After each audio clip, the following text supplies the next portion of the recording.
Folks, we're almost done. We have 2 more weeks. I don't know about you, but I'm so excited. Not even really a little scared, but are you even old enough to remember this show? Anyway, this is the week where your semester pretty much is made or broken. How many of you have taken the time to work over your paper the last few months? How many of you have taken my advice and followed my samples? This is where I might actually get scared. Dare I even look? Okay, now that we're through that trip down early 90s memory lane, let's chat about the material for the week, shall we? You know the drill. So here's the first of 2 of the weekly announcements that show you everything, including the fact that I'm telling you exactly there is no late work for week 14 or week 15. You don't get it in, you get a 0. Period. End of discussion. No complaints. No excuses, no extensions, no exceptions. Okay? So there it is. Make sure that your paper is in no later than Sunday, April 26th, 2026 by 11:59 p.m. Eastern. Okay? Week 15 is the last week of the semester, and your presentation will be due no later than 11:59 p.m. Eastern on Sunday, May 3rd. And that's what it is. After that, we usually have our material here. We have our video with the listing of the material, showing you what is due for next week. We have everything that I want you to look over this week, and then what is due. 2 assignments that are due this coming week, okay? I also have a second announcement, and it's much like the Unit 3 paper presentation and helpful hints and checklist. This one happens to do with the presentation, though. So if you are starting to work on your presentation a little early, this is going to come out on Tuesday morning rather than Monday morning. Okay? Sound good? Awesome. Great. Let's go back, though. I want to really underline this little section right here, okay? Now, I cannot accept the final paper late. The due date is Sunday, April 26th, 2026 by 11:59 p.m. Eastern. No ifs, ands, or buts, please. I need these in so I can grade them and get them done prior to the semester ending. If you're late, I'm late. If I'm late, my department is late. If my department is late, my campus is late. If the campus is late, then the college is going to come looking for heads. And you know what? Even though it's not going to be my fault, they're going to yell at me because they never yell at you. So that would just mean that I'm going to take it out on you. That's not a good thing, okay? No extensions, no excuses, no exceptions.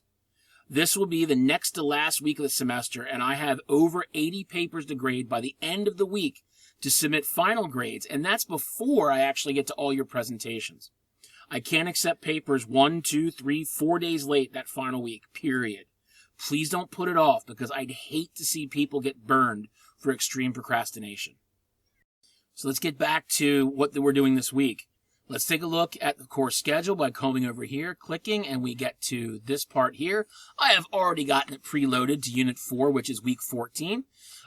Make sure that we look at 1, 2, 3, 4, 5 different items, as well as the sample presentation, which I will actually go over next week, okay?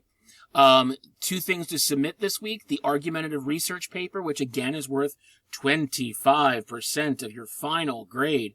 And then your Unit 4 speech outline, which is a very brief and quick assignment. In the past, people never forget the paper, but they always forget the outline. Okay, great. Get it in anyway, okay? So, these 5 documents over here, I encourage you to look through them. You're absolutely welcome to do that. But I'm going to split off a minute. Well, maybe 20 minutes. And I'm going to go over the items in my own way. You can find the PowerPoint I'm about to go over attached to your Unit 4 learning materials, as well as linked in that material on the announcement, so you can follow along at your leisure. Ready? Well, then let's take a look and rock and roll. All right. So this is the presentation I usually give in my in-class sections. However, I've modified it for especially online asynchronous sections such as yours. Let's take a look. I always start by asking everybody how many people are not looking forward to the final presentation. I see a lot of hands. How many people are just a tad nervous of doing it? And you know what? I see a lot of hands. And how many of people are actually downright terrified of giving the speech in front of other people? And of course, I see a lot of people who are a little embarrassed that they're that nervous. But you know what? I think it was something like 40% of people are highly nervous at this. Like 30% are moderate to high nervousness. 20% are nervous. 5% are a little bit less than that. And then 5% are really not nervous at all. So you fall into that category no matter what. That just shows you that you are not alone, okay? If you Google up Americans' #1 fear, you're going to see something called glossophobia, which is the fear of public speaking. And by statistics, people actually fear public speaking more than they would fear death itself. And that always blows my mind, okay? It's easy to do, but people are nervous as hell. So, isn't this really a totally online class? Absolutely. You do not have to go in and present in front of actual people. We are not going to be putting you on a Zoom meeting. None of that stuff. That would be crazy. You know, you've been doing this class by yourself for 14 weeks. And I am not expecting you to actually look at other people while you're doing this for here. However, what I would like you to do is put together a presentation with a voiceover. I would like to see maybe a nice little image of you at the bottom of the screen where we can see you reading it. That's cool. So regardless, you can do this. How do you begin? Well, first and foremost, I want you to understand what the requirements are. And once you figure that out, you can then, make yourself nervous however you want. What are the requirements? Your speech, by the time you submit it, the recording has to be between 5 and 7 minutes. 5 minimum, 7 maximum. I never really get too upset if it goes over 7 until it reaches about 8, 8.5, and then we gotta talk. You're gonna have visuals, much like mine, like you're seeing right now. This is kind of what I want you to do. You're going to be telling us the research that you've done throughout the semester. You will not be sitting there reading your research paper, though. This is not a Sunday afternoon at the library, okay? Now, your visuals can be Google Slides, they can be Microsoft PowerPoint, they can be Canva, they can be Prezi, they can be any other digital program which you will be able to record and upload, okay? So, that'll help. Now, I want you to think of 3 different time frames as we go through this. Before the big moment, which is what we are currently in. The big moment, which is when you are going to be recording this video or giving the presentation to a group of people if you're in a different class. And then after the big moment, which is basically sit back, relax, and enjoy the show. So, before the big moment, once again, understand the specifics. The specifics are 5 to 7 minutes. It must be digital. You must record a voiceover, or better yet, a voiceover and a video window in the bottom corner of the screen. That way, I can see what you look like. How cool is that? I mean, I have no idea what any of you look like, and that's kind of frightening. So, there you go. Oh, by the way, this bottom point, it must be compatible with Delaware Tech's PC architecture. For those of you who are still trying to submit Mac programs, you're killing me. So give me recordings on MP4 or something like that. Know who your audience is. So right now for you guys, it's just me. And hopefully over the last 14 weeks, you have decided that I am not a terrible, awful human being, and I just kind of want to be entertained a little bit, okay? So understanding that is going to help you create a presentation that is going to keep my attention and not just have me time it and going, my God, when's it going to be over with, okay? Because then you're going to want to look around and see maybe in different classes who is also sitting in your class. What do they want to get out of your presentation? Do they want to be entertained? Do they want to be informed? Do they want to be persuaded? How can you work all that material in? That's going to be very helpful. Plan out how you want your presentation to look. The visuals should not take the spotlight from you.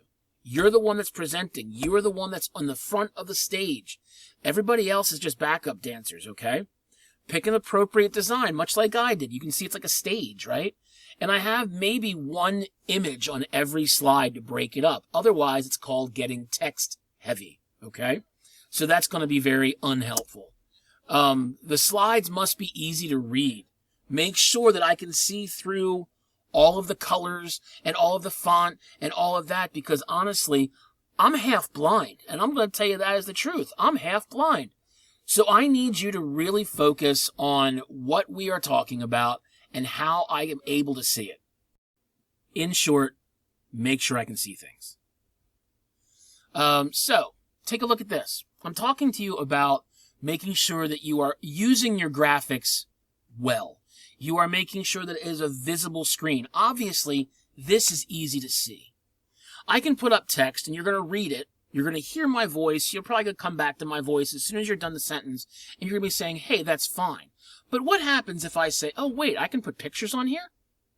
Well, then, all of a sudden, you're going to start to look around and say, oh, what's going on here? This is great. Everything's wonderful. Oh, look at all these pictures. Oh, look, it's Bart and Homer. Okay, great. But then when you figure out that you can actually play with it a little bit more, then you can do something like this.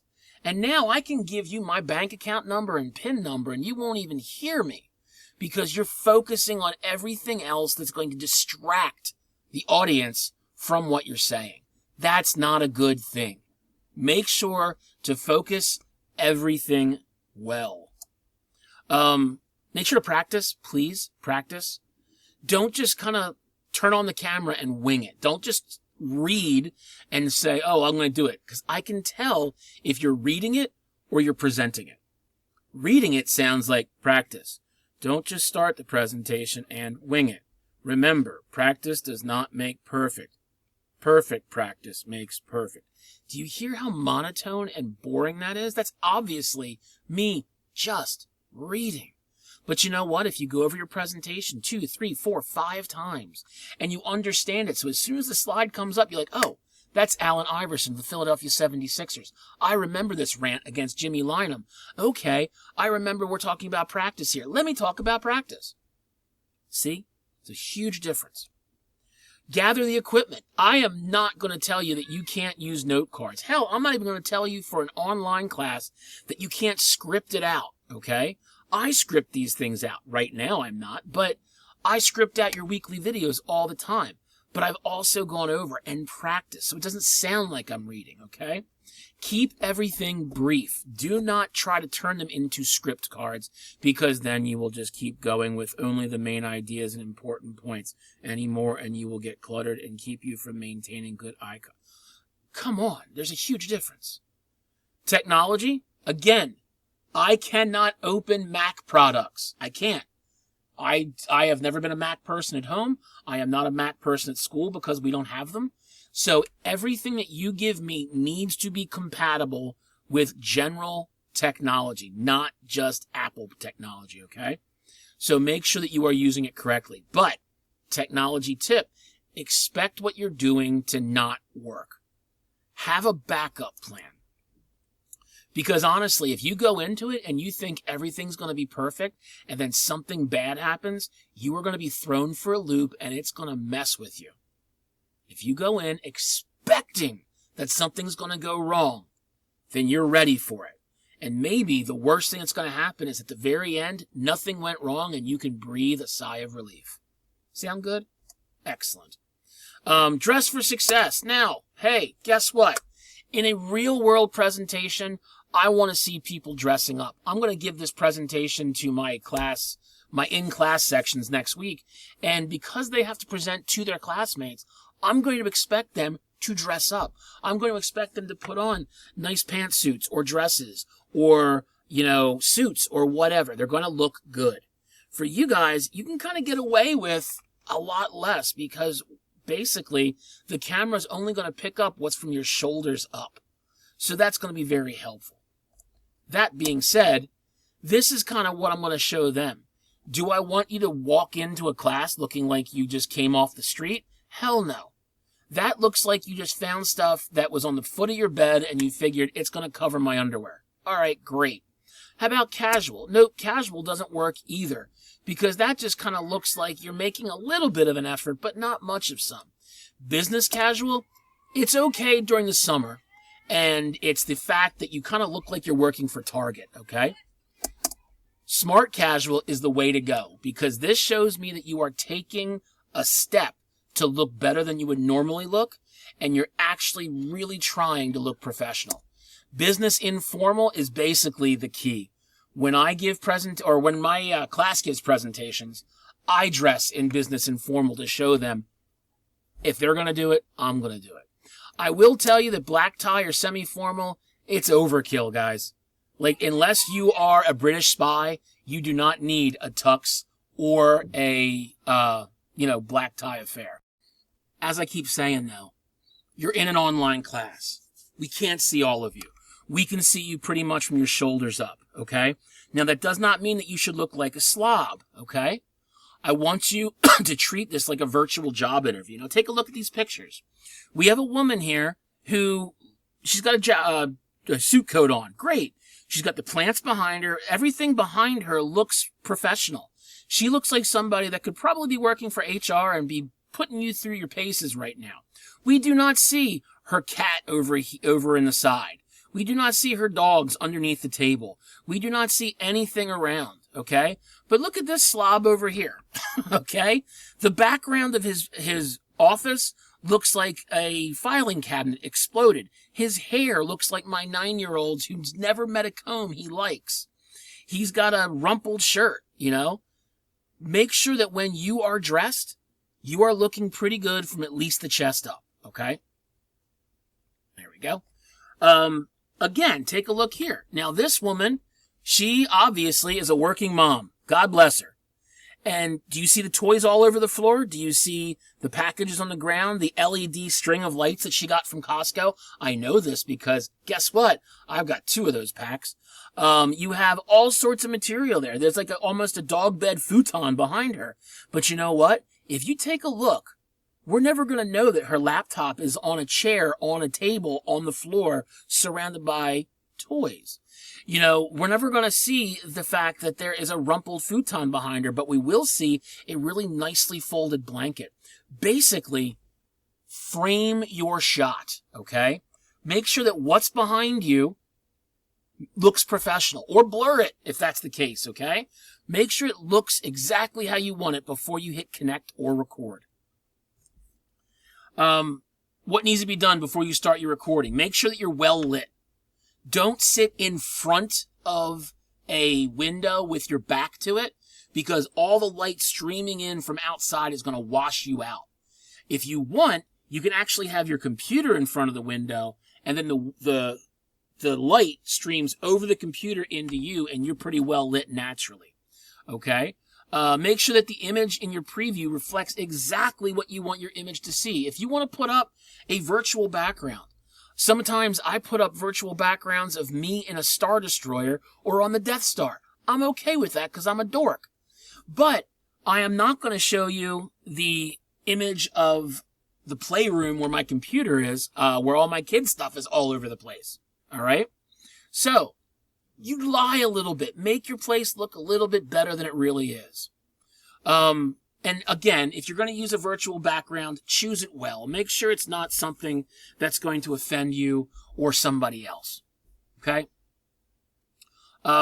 Make sure you're in an area that is easily controlled. As I'm making this video right now, my 9-year-old's outside with all of his friends running around with Nerf guns, screaming at one another, and I had to close the windows because I could hear everything bleeding in. I've had to pause this video twice to tell them to shut the hell up, okay?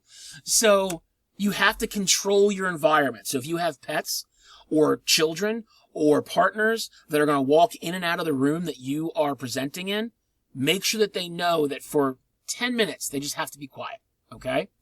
If you have a smoke detector that is low on batteries and goes beep, beep, beep, for the love of God, take it down or replace the battery before you start. Because every semester I get 2 or 3 videos that happens. All right? Silence your cell phones. The Flyers are playing Game 1 of the Stanley Cup playoffs tonight. First time they've been in there since 2019. And my phone is blowing up, but you don't hear it, do you? I put it on silent, okay? It's nowhere near me. So make sure that you are setting the stage, okay? No pets, no kids, no people yelling in from other rooms, no TV, no music. And for the love of God, silence your cell phone. Now, please remember, you want to review the presentation before you start it. Make sure that you have everything that you need. Make sure that everything is up, ready to go. Everything is perfect. You're rocking and you're rolling. It's wonderful. Maybe your camera shifted, so you want to make sure that it is indeed taking you from the shoulders up, okay? Maybe your audio cut out. Maybe you're not getting anything recording. That's actually happened a couple times to my students. Maybe your background changed accidentally. If you're working on a shared computer, maybe your little brother or sister turned on a cat filter. I don't know. Maybe ambient noise was picked up, like a garbage truck or kids running around the outside, okay? Make sure that you are ready to go, okay? Now, as you're doing this, you may nail it in the first take, but life isn't perfect, my friends. So you may have to edit it or refilm the whole thing over again. All right? It's your presentation. Make sure that you're presenting yourself as you mean to. Now, you're actually recording the video, okay? Remember to breathe. Take your time. You don't hear me saying or like or anything like that because I know what I want to say. I'm also okay with taking a second and taking a breath to make sure that I just don't stumble, bumble, or fumble over words. Take your time. Maintain eye contact. I know this is going to sound really weird. For an oral presentation given online, I want you to think of your camera as your audience's eyes. Now, you can't see me right now, obviously, but I am staring at my camera. That is my eye contact. When I'm giving this presentation in class, I walk up and down the aisles and I look at each and every student to maintain that eye contact. Why?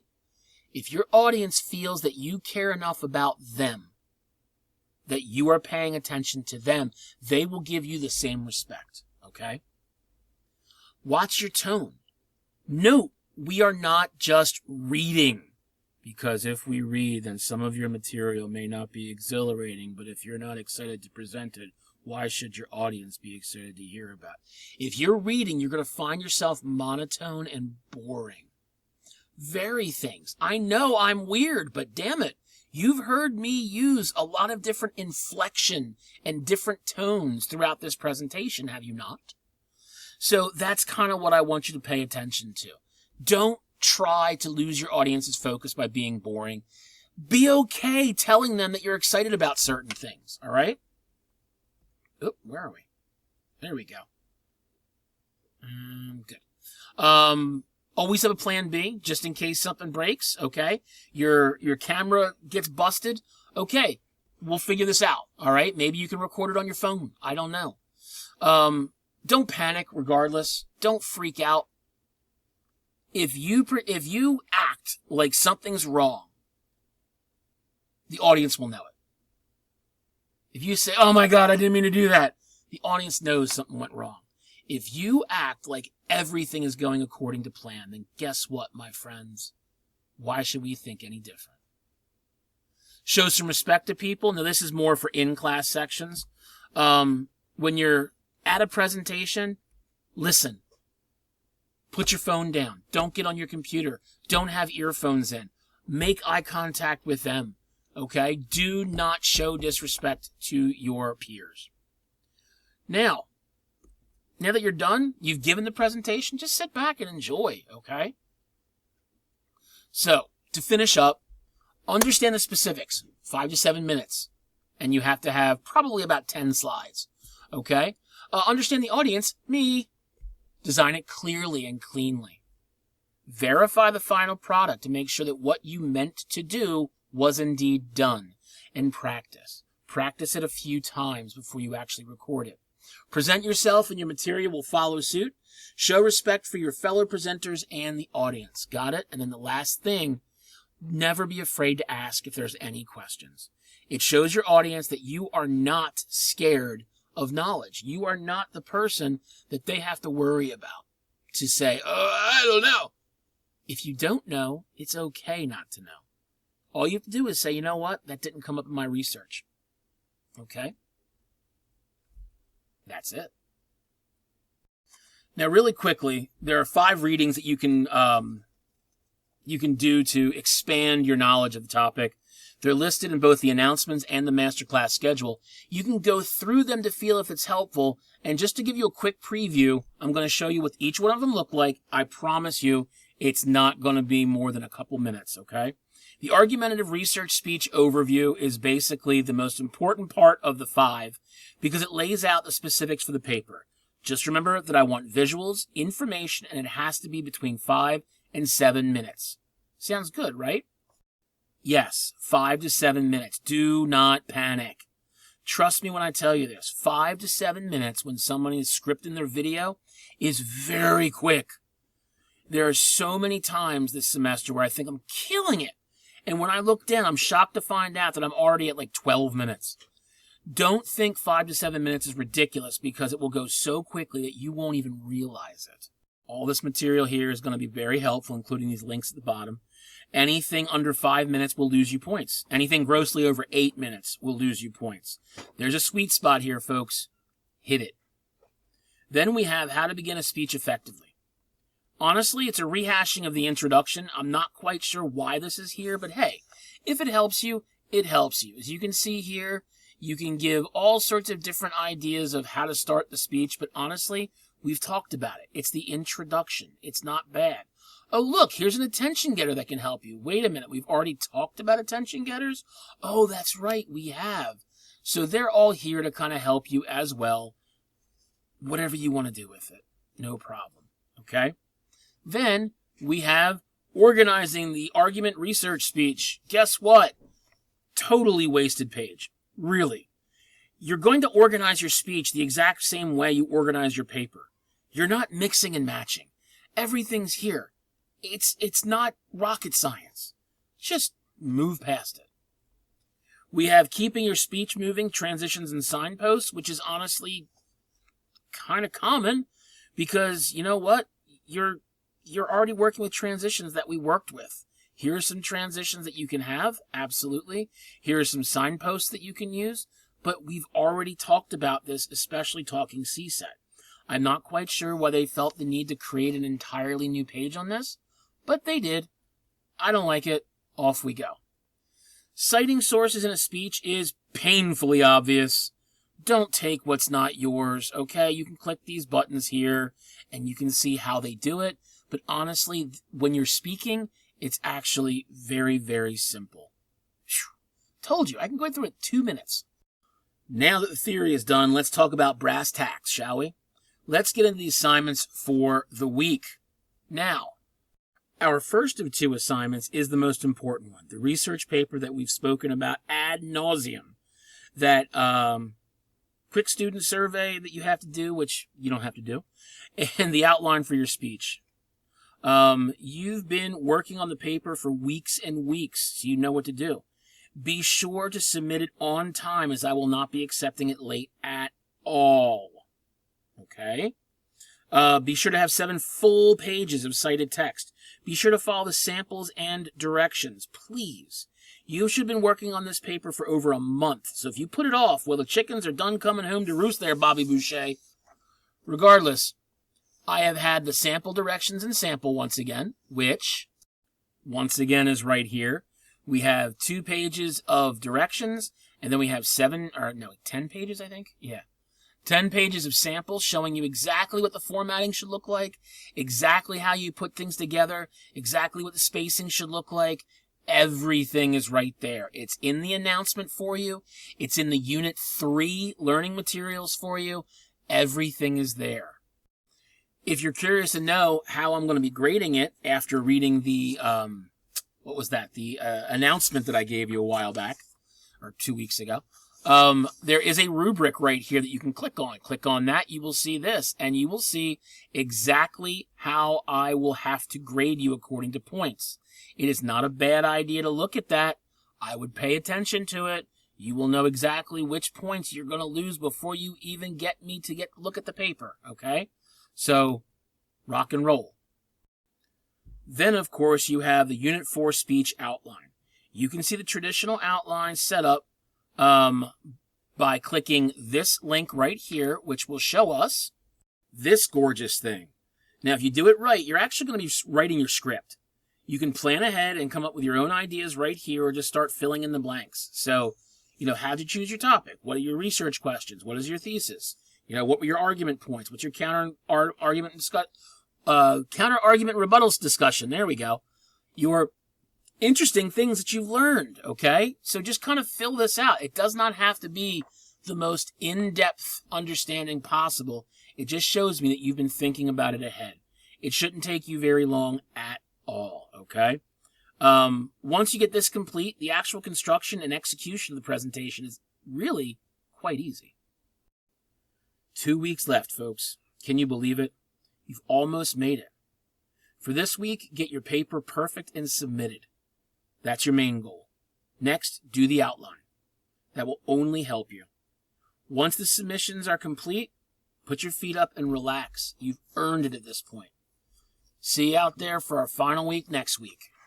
Peace.